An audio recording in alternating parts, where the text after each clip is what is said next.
Away we go. Good afternoon, Mr. Pat McMasters. How's it going? Good, buddy. How are you? Not bad, not bad. I'm going to let this thing, YouTube thing come up for a second, and then I got to close it out so that I don't have an echo, but I think we're probably good. So I was out of town last week. Yeah. And I tried to do a YouTube live on my phone, but you have to have 1,000 subscribers in order to do that. So those of you watching, hit that subscribe button. I've got 332. So you can't do YouTube live on your phone without 1,000 subscribers. So I don't know why, but we can't. So, but I got rained on all week severely. So I was 110 down here. Yeah, well, it definitely wasn't that. Got a friend that's got an house he's buying. He's going to retire, and it's going to make it an Airbnb. And it was a lady that moved into a care center, and so her granddaughters were in charge of selling the home and cleaning it out, and they didn't clean anything out. So it was 2.5 days of us cleaning it out, throwing things away instead of doing some of the remodeling work that we planned on doing. So there's going to be another trip up there. So it was a pain, but hey, this week I got some interesting numbers. Just looking at inventory, so far this week, we have 2775 in new listings and under contract. Oh, and then we have 908 homes that are back on the market. So you got about 3,700 new homes available this week. Mm-hmm. And we have 4,600 under contract. So we're still running a deficit on a weekly basis. It's so bad that up until about 2 hours ago, we were running below 10,000 units. But buyer activity has picked up so much that I'm going to read something from the Cromford report in which Tina Tambour said, like last week, all 17 cities have moved in favor of sellers over the prior month, but this time they're moving at the fastest rate we've ever witnessed. A surge in demand coupled with an unusually weak supply of new listings is creating an almost surreal market. In many segments, buyers outnumber sellers many times over. In this environment, things can get very frenetic, she said, and stressful. Decision time is often very short and mistakes can result. So she's kind of issuing a warning bell that I agreed with. I did a video earlier today. And I mean, quite honestly, if you're a buyer right now, I think I'd wait this out because we are at its most frantic and hectic time. And some of the offers that I'm seeing you compete with, I think they're just ridiculous. Mm-hmm. Mm-hmm. They're waiving appraisals. On our end, from the lending standpoint, it's been, that's the thing is rates. I mean, rates have been steady. I mean, I look at the chart since that March, middle of March, where the feds came in. I mean, you look at the chart, it's kind of like this.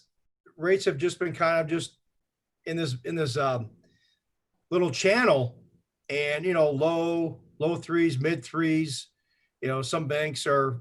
If you do a buy down, typically a lot of you can get your rates in the, I just locked a guy for 30 years for 2 7/8, basically, with a buy down. And it's just been, lenders right now are backed up. I've got deals going through that, the underwriting is backed up 48, purchases, to review files, or when they get backed up, they're backed up 48 to 72 hours to get stuff through for the final underwriting review. So people just have to have patience because it's getting maniacal, so to speak. Like you said, I'm seeing on my end still the buyer that wants to buy, he's out there buying. I really think this COVID stuff really spurred a lot of people to get out of these apartments. People that, and I'm amazed. I had a call with my buddy of mine this morning. He's like, I just can't believe he's in the commercial real estate. He works for SBA. And he's like, yeah, he goes, I got 8-9 deals, that I'm working on. And he's like, it doesn't even feel like this COVID thing really even happened. Well, don't you think it's mostly interest rate driven? I mean, Yeah. it's you've got such low rates that people just don't want to pass them up. But then you've got a segment, and this is nationwide. This isn't just an Arizona problem. You've got people that just don't want to put their homes on the market because they don't want people walking through them. And that combination Yeah. is putting people in a situation where they're overbidding. And I don't think anybody's going to look back in a few years and go, man, I really got a smoking deal when I outbid those 7 other people. Yeah. It's not a great time. Look, I'm a real estate agent. I'd love to sell you a house, but if you were my kid, I'd say I'd wait this out a few weeks and see what happens. Because, I mean, there was one this morning that I had somebody inquire about, from another state, and I called. The listing went on yesterday. He's already got 5 offers, 17 showings today. All of his offers are already above ask price. He's going to continue to show the home all weekend and review offers on Monday. You don't even know how to write an offer for that, except you got to go way over. You've got to waive your appraisal. You have to have a non-refundable earnest money in order to win something like this. I don't think that's worth the fight. I think better times will come. I think the inventory situation eventually will wring itself out. We're not going to stay down here at 9,800 homes forever, but there were 30% of house payments. 30% of homeowners missed their June payment. Now, some of that may just be by design because you've got forbearance. So maybe that's their own stimulus plan. I'm going to go ahead and go into forbearance because I can make my house payments later, and I'll use that money I'm putting on a house payment to pay down my other debt. So maybe that's part of it. But it's definitely scary times out there for it. Staples yesterday laid off a large amount of their corporate people, their district managers, regional managers. Office Depot is about to go file Chapter 11. So, there's some real storm winds blowing that, the people are concerned about, but man, these buyers are just out there. Yeah, no, I agree. I mean, they like you said, we've never been busier on the lending side. I mean, on the forbearances side, the forbearances fell.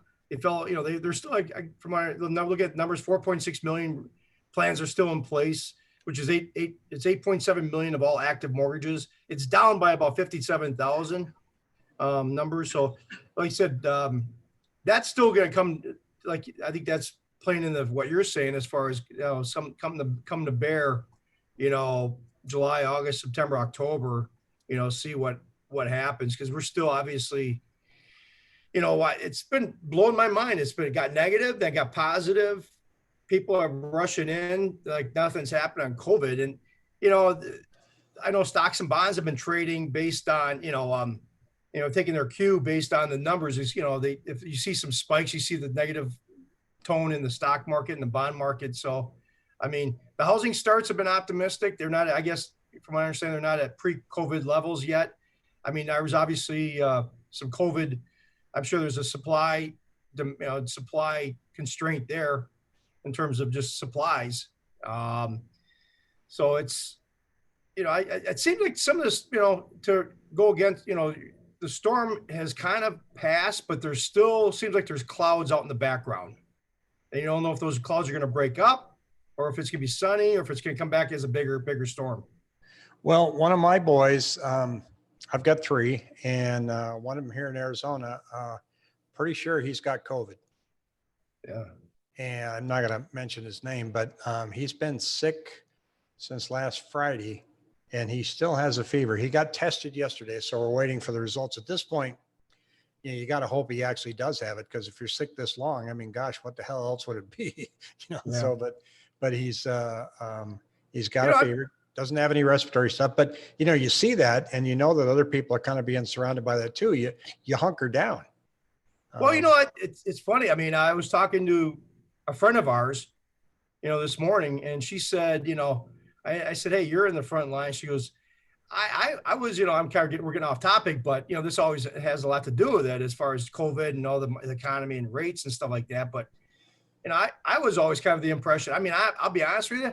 I was kind of like, I'm not wearing a mask. I am not, I was kind of like, I'm not going to wear a mask. But then the last couple of weeks, um, you know, it dawned on me a couple of weeks ago. I'm like, does it really hurt to wear a mask? I mean, and actually I made fun of it in Walmart. I went to Walmart where, definitely, I mean, I'm going to wear it in Walmart. And the, I made fun of it. It was kind of mysterious. I'm like, I put the mask way up my thing. I'm like, nobody knows who I am. Yeah, except you had your Pat McMaster's mortgage. I made fun with it, just like, okay, yeah. But but the friend said, she goes, it's serious. So I think I didn't take it as serious, to be honest with you, but maybe I guess we just all wear a mask and just go about our thing. Yeah, I think, and I think that's why I say I think this situation we've got in housing right now that's making it frantic is it's a short blip, because I believe that it's going to be pretty easy for us to have a simple 3,000 unit swing in inventory coming back up. And if we just have a slight normalization of buyer traffic, then these duking it out wars at the house will abate. So I think, it doesn't take that much of a movement in numbers to make this calm down. It's hard for me to advise anybody to say, yeah, it's really frantic out there. It's really hectic. There's a lot of bidding wars. Come on, I can help you get that house. The only way I can help you get that house is convince you that you should pay more for it. And, oh, by the way, don't let a lender appraise it, because, you're going to be obviously paying too much for it. That flies in the face of my fiduciary duty for buyers. Now, sellers, look, I'll sell your house in New York minute. I mean, I can, but you have to have a virtual tour. You have to have a 3D walkthrough. Don't even bother listing on your house if you don't do that, because so many of our buyers right now are from Seattle, California, and now we're starting to see some tickles from Hong Kong because they're worried about China. So you've got to have that 3D tour, and you'll have, put the house on the market on Friday and go to Prescott for the weekend, come back, you'll be signing the contract. It's that easy. And so, is that going to be here in July and August? I have no idea now. It's so hard to read the tea leaves. I have no idea. All I can do is advise you of what's going on today. I can give you my opinion on where I think it's heading. And I know for you, you're not seeing any pressure on rates on the upside. No. So I don't think there has to be this rush to get out there and get that mortgage now. It's because the Fed chairman says he has no intention of changing anything through 2021.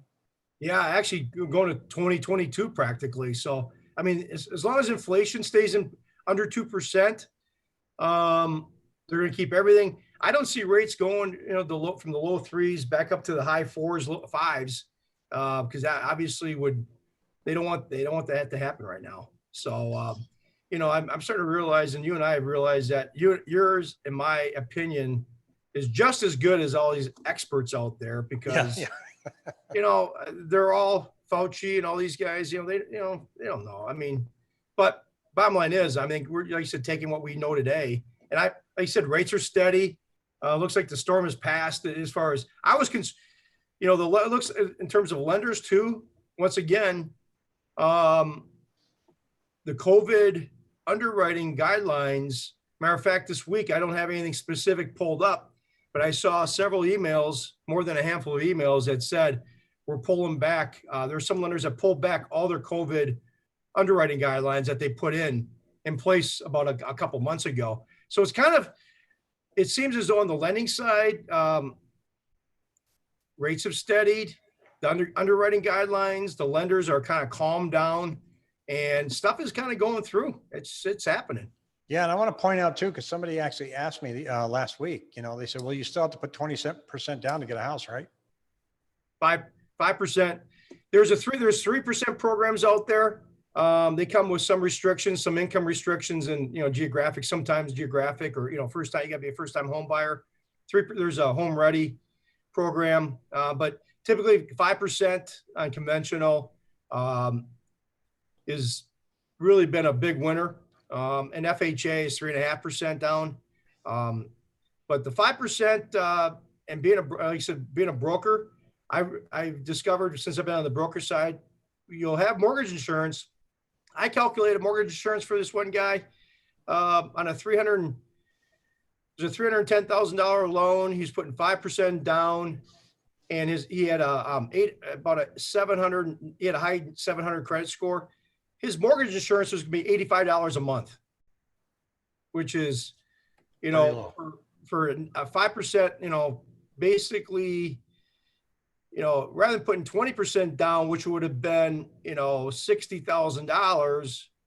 Yes, he's got to put down about 15,000, and I try to tell him, listen, that $45,000 difference, if you were to do a first and a second, that there's no way that second mortgage payment would have been $80. So it's actually not, it's a rather cheap way to go to get into a house, putting 5% down. Because if you got great credit, the monthly mortgage insurance factor is really reasonable. Well, and you scored a really good deal for one of my clients who's a veteran.